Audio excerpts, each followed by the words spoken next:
We're talking 1,400 pages here, so there's a lot to get to. But rapid fire, real quick, I want to get everybody's just initial impression about what stood out and what we might be talking about from what we learned today down the road. Natisha, I'll start with you.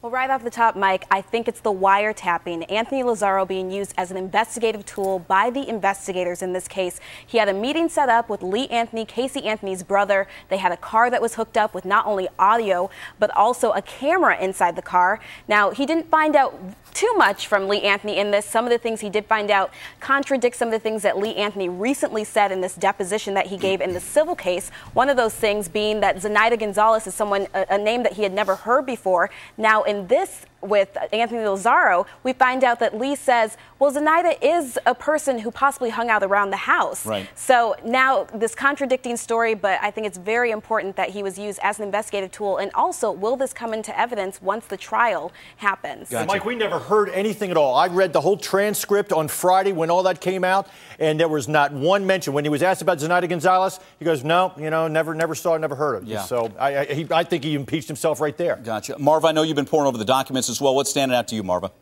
Well, some of the things that we were able to learn about the family, one of the private investigators talked a lot about George, how George was very distressed and had contemplated suicide as early as September. As we all know, he did attempt suicide back in January. He also talked a lot about George and Cindy's relationship, that it was very strained, and in fact, they argued quite a bit about Casey. Yeah, James Hoover, that's a private eye, was not hired by the Anthony family, but somehow got in the mix there, and he tells some interesting details, to say the least. We'll get to some more of those coming up in just a minute. Let's get our attorneys in on this. Jane, as you look at and hear some of these details, what stands out to you?